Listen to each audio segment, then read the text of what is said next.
I'm going to show you guys a couple tricks that will help you learn the notes of the guitar. Because let's face it, the strategy of just pure memorization doesn't really work. So just so we have some basics down, you should know your open string note names. So E, A, D, G, B, E. You should also have a general idea of the order of notes. If you don't know that, hopefully you do know the alphabet. Basically, you're going from A to G, and you repeat back to A again. That's your order. And then in between each of those notes, if you're going up, you're adding a sharp in between. If you're going down, you're adding a flat in between. So if I'm going from A, I'm going A sharp, B. If I'm going from B downwards, I'm going B, B flat, A. There are two exceptions to this rule, and that's in between E and F. There are no sharps or flats, and also between B and C, there are no sharps or flats. So E goes straight to F, going the other way, F goes straight to E. B goes straight to C, C goes straight to B, the other way. So if I were to count up on my low E string, I would have E, F, F sharp, G, G sharp, A sharp, B, C, C sharp, D, D sharp, and E again. So one thing to make note of is that on this 12th fret here, we have another E. So on any of these strings, the 12th fret is going to be an octave above your open string. So if I'm on the D string on the 12th fret, that's going to be a D. So those are the very basics. A lot of you probably already know a good amount of chords, maybe some scales, pentatonic scale, whatever it is. That will help you in getting to know the notes of the guitar. So one of the best ways to learn the notes of the guitar is by using intervals. You can think of an interval as a number that represents the distance between two notes or the degree of the scale. So if I'm in the key of G, I just played a G major scale. My one, or my first note of the scale, is going to be G. So the interval that represents G is 1. We also call that the root. So in my opinion, the best place to start is with the root. So whatever I'm doing, whether I'm playing chords, scales, arpeggios, I'm just going to locate my root at all times. And oftentimes there's going to be more than one. If you're playing a G scale going through multiple octaves, you're going to have more than one G in there. So it's good to know where all of those are. So let's just look at a G major scale right now. Okay, so since this is a G scale, my first step is finding G. Most of the time, especially if you're in more of the beginner phase, the root will be at the bottom of the scale or the chord or whatever it is. So in this case, we're starting here.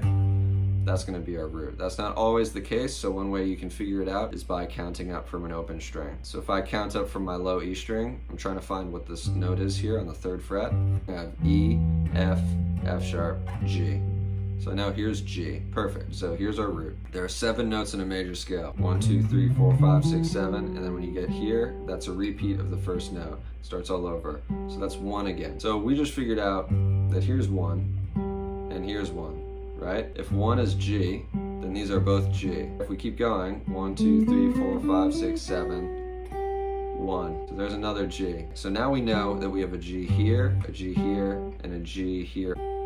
So the great thing about the guitar is you can move shapes all across the neck, and as long as you're on the same strings and the shape stays the same, right, the distance between the notes is the same, you can play one scale in all 12 keys. You can play one chord in all 12 keys as well. So knowing that, we can make rules to help us visualize where our notes are. A really easy one would be that any note on this low E string is going to be the same as the note on the high E string on the same fret. So if I'm on the 3rd fret on the low E string, then I know that's a G. And then I'm up here on the high E string and I play at the same fret, the 3rd fret, I know that's also going to be a G. Let's say I'm up here on the 10th fret, I know this is a D. If I go on the 10th fret on the high E string as well, that's also a D. Alright, so back to G major. So we have one more G here, and what we want to do is try to visualize that shape. So I can say, all right, if I'm on the E string, if I go across 2 strings and up 2 frets, that gives me an octave, meaning these are the same notes, they're just an octave apart, right? Because I already figured out that these are both G, or these are both are 1. Now I can use that anywhere on the neck. So let's say I'm on the 6th fret, and let's say I don't know what this note is, right? I just want to find the octave of this note. I can go across 2 strings and up 2 frets, find that there's my octave. This is a B flat, by the way, so those are both B flats.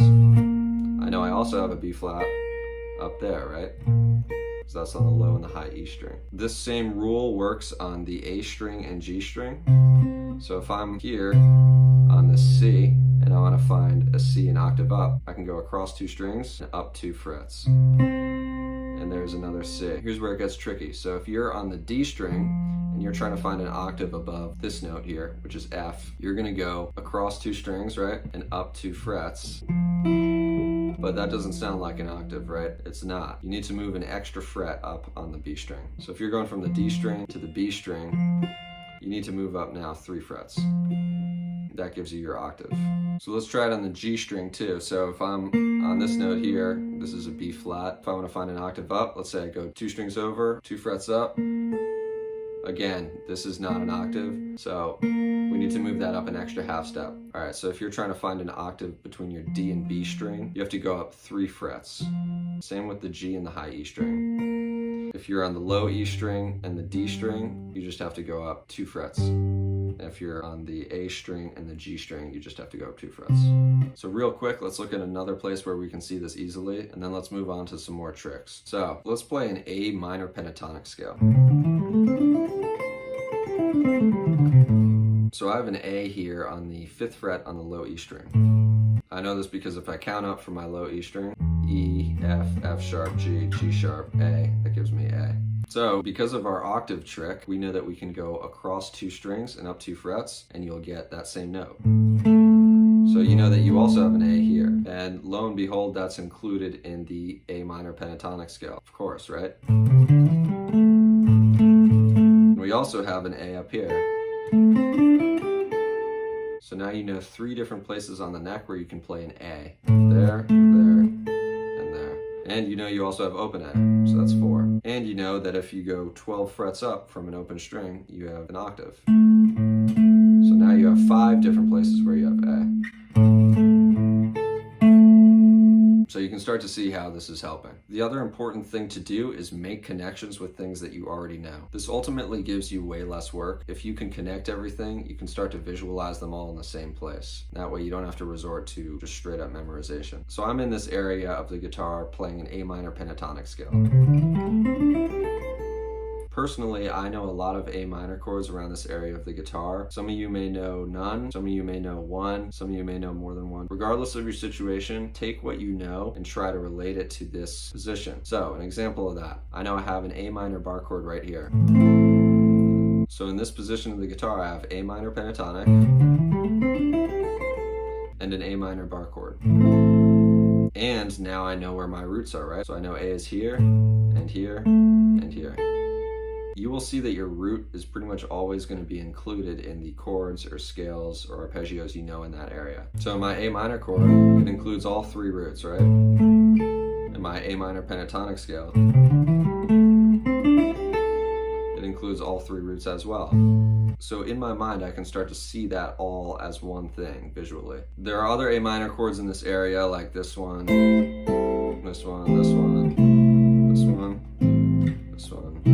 this one. I mean, there are a bunch, but with all of those, for example, this one, which is okay if you don't know, the important thing is that I can see that I have an A there in the root of my chord, right? I know this is an A minor 7 chord. There's my root, there's my A. This is another A minor 7 chord.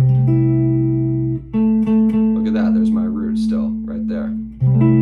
Alright, so that's just all step 1, right? Finding your root, finding where your 1 is. Regardless of your skill level now, it's worth going through with whatever you're learning or practicing and trying to find your root. So even if you're just doing open chords here, try to figure out where your C's are in this chord. This is an open C chord. I have a C here and I have a C here. If you know that, you're already a couple steps ahead of most people. Open G chord, I have a G here, I have a G here, I have a G here. That's already 3 places where you can play a G. Okay, at any point, wherever you are on the guitar, you can count up from a note you know to find another note. So we just found a bunch of A's, right?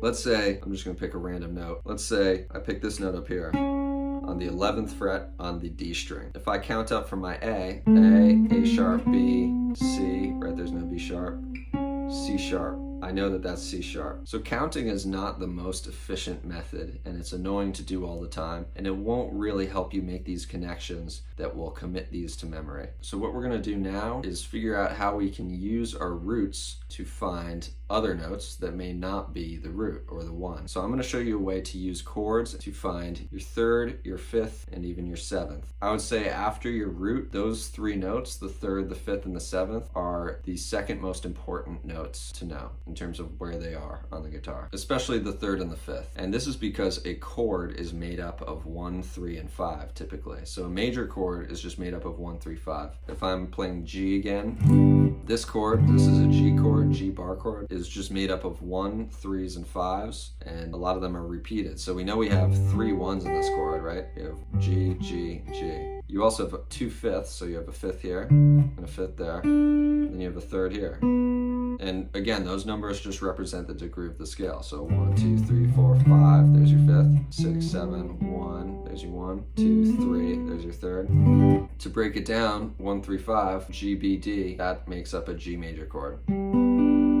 So what I'm going to do now is go through chord inversions of an F major 7. And I have another video on chord inversions, how to find them, you know, what they are, all that stuff. I will link it below. Go watch it and it'll help you understand this a little better. But mainly I'm just going to use this as a way to show you what thirds and fifths and sevenths typically look like on the guitar. So right here I have an F major 7, okay? Let's say I know none of these notes, right? I just know it's an F major 7. The first thing I want to do is find where my root is, where my 1 is. I'm just going to start with this first note. First note is usually the root, but I'm going to count up from my D string just in case. D, D sharp, E, there's no E sharp, so F. So I know this is an F. Great. So here's my root. Because this is a major 7 chord, this chord is comprised of a 1, 3, 5, and 7. I just don't know the order of these notes, okay? So I could count up the major scale to find any of these notes, right? Because I know that those numbers just mean the degree of the scale. So if I'm trying to find my 5, I could count up 1, 2, 3, 4, 5, right? And I know that's my 5. But let's say you don't know the scale in that position, or you're having a hard time hearing it and figuring it out by ear. So as a trick, 5s typically look like power chords. So if I'm on the D string here, I'm just going across 1 string and up 2 frets. That looks like a power chord, right? So that's a fifth. Again, this is different when you get to the B string. You have to go up an extra fret. So if I'm in the G string, the fifth now looks like this as opposed to this. If I'm on the B and high E string, it's back to just up 2 frets. Okay. So that's a little trick to find 5s. The best way to find your third is by counting up the scale. So even though you may not know the scale, a lot of you can hear 1, 2, 3, right? You can hear those first 3 notes. So if I'm trying to find my 3 out of these notes, and I count up from my root, 1, 2, 3, I see that I have a third here, but that's not in this chord, right? That note's not in this chord. So what I can do is I can try counting up from my octave. So I can use my octave trick to find my 1 up here on the B string. And because it's the B string, we're going across 2 frets and up 3 frets this time. Right, there's my octave. I can count up 1, 2, 3 to find my third. And there we go. That third is in this chord here. Another way to do it is, since you found that that's a third, you can go up an octave from your third, and that will give you your other third. So now we have the 1, the 5, and the third. We can just use process of elimination to find that this is the 7th, but let's look at another trick. So the best way to find your 7 is go up an octave and go down a half step. So I know this is my 1 or my F. I know my note right before my 1 is going to be my 7. So I know that's my 7. So now I have 1, 5, 7, 3. Let's do this with another chord. I'm going to show you a weird version of an F major 7 that comes from these inversions. A really cool chord, but a lot of you probably have no idea why this is an F major 7. Basically, it includes the 1, 3, 5, and 7. Again, just in a different order. So, how do I figure out which notes are which? Let's use what we already know. So we know we have an F here, and we found that we have an F here because of the octave, right? So 1, 1. If I'm up here, I know I have a 1 somewhere in this chord. Nope, nope. Bingo, right? Right there. because we already found that from our octave.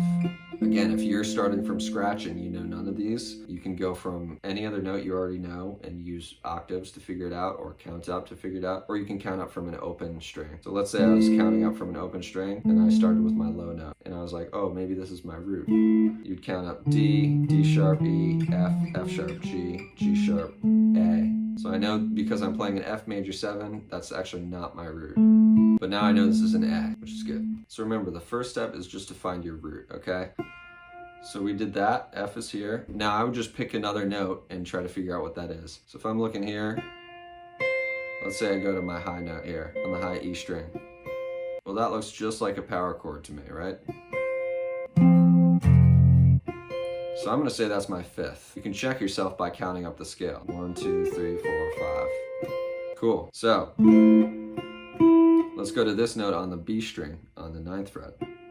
Well, that's really close to this note, right? It's just right before this note. Let's see if this is the 7th. Because this note is lower in pitch than this, I'm gonna count down from here.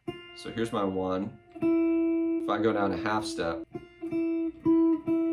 there it is, there's my same note. So that must be the 7th, right? Because it's a half step below my root. So the way you can check this is go up the scale. 1, 2, 3, 4, 5, 6, 7. Yep, and 1. So this must be my 3rd, but let's figure out a way to visualize this. So if I know that I have an F here, and I'm counting up to find my 3rd. 1, 2, 3. I have a 3rd there. I can either go down an octave. I know I have an A there, and I have an A there from what we saw from earlier, right?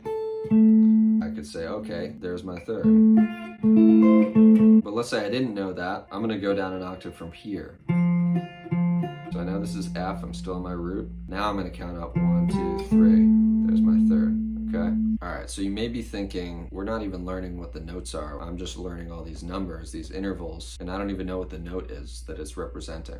So the reason I like to use intervals is because it's way easier to apply this very quickly in other keys. So if you're learning all these as just the note names, as soon as you move to a different key, every single one of those note names is going to change. If you're learning them as intervals, if you move to a different key, all the intervals are going to stay the same. The same rules apply. So it can be a lot more beneficial to learn the intervals first and find the notes from there. And how do you find the notes from the intervals? Well, you can go through the scale if you want. So let's say I'm still on F major and I just did this chord that we did and I found that this is my 5. Now how do I figure out what note that is? Well, if you know that's your 5th note in the scale, you can just go up your order of notes. So F, G, A, B flat, C. And again, if you don't know how to count up the scale, you can just count up in half steps. I will also say that anytime you figure out where a note is and what the note name is, use your octave tricks to find a bunch of octaves of that note. So let's say I just learned that this is A flat here on the 4th fret. Using my octave trick of going across 2 strings up 2 frets, I know I also have A flat there. I also have A flat there because high E string, low E string. Now I can do the same octave trick from here, cross 2 strings up 3 frets now because I'm on the B string. So now I know I also have an A flat here. You can also use your ear to find where this note is on the string next to it. So if I'm on the B string here, I can find that same note here on the G string, and you can make that a rule as well. So that's across this way 1 string up 4 frets. That only works on the B and the G string. On the other strings you have to go up 5 frets instead of 4 frets. So if I have A flat here, I know I have A flat there as well because my octaves, right, across 2 strings up 2 frets. And then once you have a couple of those down, you can start to make other rules. So I see that I have an A flat here, I also have an A flat here that we just found. So now if I'm on the A string, I can go across 3 strings to the B string and down 2 frets, and that also gives me an octave. So that's a new rule that I can use anywhere on the guitar. So if you do that a lot, you just end up finding pretty much all your A flats, right?